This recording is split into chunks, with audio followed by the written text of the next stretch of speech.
Another day, another vlog. Heto na naman ang panibago nating video. Nakakita nga tayo ng pawikan at pagkatapos nga nito ay nagdiretso tayo sa trabaho. Matapos nga ito ay nag-ikot-ikot nga tayo para makahanap ng pang-ulam. Tara! At samahan nyo na naman ako sa panibago nating video. Let's go! Alright mga katalong, welcome back sa ating channel. For today's video ay pupunta nga pala kami sa bayan para magtrabaho. Bago nga ito ay may nadaanan tayong pawikan na nakita ng mga mangingisda dito sa amin. Pinagdulungan nga nila itong ibalik sa dagat para hindi mapag-interesan at gawing pang-ulam. Dahil nga endangered species na mga ganito ay pinagbabawal ito ng gobyerno na hulihin. At dahil nga alam ito ng mga taga rito sa amin, kapag nakakakita nga sila ng ganito ay ibinabalik nila ito sa dagat. Nais kasi namin na dumami pa ang populasyon nito at para maabutan din ito ng aming mga kaapu-apuhan. Matapos nga ito mga idol ay nagbiyahe na kami at nagdiretso kami sa Wawa para gawin doon ang aming bagong project. Yan mga idol, at nandito nga tayo sa Bureau of Fisheries and Aquatic Resources, Provincial Fisheries Office Mimaropa. Dito sa Barangay Wawa, Pinamalayan. So dito tayo magkakabit ngayon ng linya. Ayan o. May nag-istilasyon na yan ay kaso nagpaperma sa atin ng plano para malagyan ng kontador. At yun ngayon yung hahatayan natin at gagawa natin ng paraan para magkamiron sila ng kontador. Habang nagkakabit nga tayo mga idol ay napansin natin ang ating mga kabarangay na nandito rin sa bayan at naglalambat. Abot kayo sa bayan ay panay sa maral ah.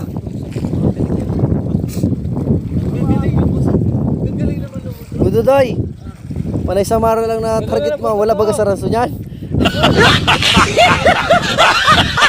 Matapos nga ito mga idol ay umuwi na kami at namasyal naman tayo sa aming tabing dagat. Napakaganda kasi ng panahon ngayon, kaya naman napakasarap ngayong mamasyal dito sa aming dalampasigan. Yan mga idol, oh, napakaganda ng tabing dagat namin. At napakaganda ng dagat talaga, oh. Kalma.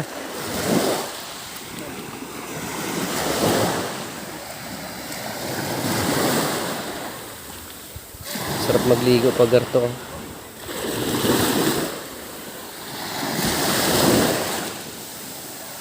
Habang naglalakad-lakad nga tayo mga idol ay napansin natin ang mga batang naglalaro dito. Ganito nga ang aming laro noon mga idol nung mga panahong hindi pa uso ang gadgets. At noon nga ay ang kalimitan naming nilalaro dito ay sikyo, luksong baka, pati na rin luksong tinik. At dahil nga hindi pa uso ang cellphone noon ay napakalalakas ng mga resistensya ng mga bata noon kumpara sa ngayon. Napakahihina na nga ng katawan ng mga bata ngayon sapagkat tutok na lamang sila sa mga gadgets. Matapos nga nating mamasyal dito sa aming dalampasigan ay nagdiretso na tayo ng munting buhangin para makahanap ng pang-ulam. Kapag nauubusan na nga ng isda dito sa aming lugar ay dito tayo pumupunta sapagkat napakarami ditong nangingisda. At pangingisda nga ang pangunahing hanap buhay ng mga taga rito, kaya naman hindi nawawalan dito ng isda. Bago nga tayo makabili ng isda ay nadaanan natin dito si Uncle Ruheng na gumagawa ng bangkat. Isa nga ito sa kanilang alternatibong hanap buhay kapag wala silang mahuli sa dagat. After nga nito mga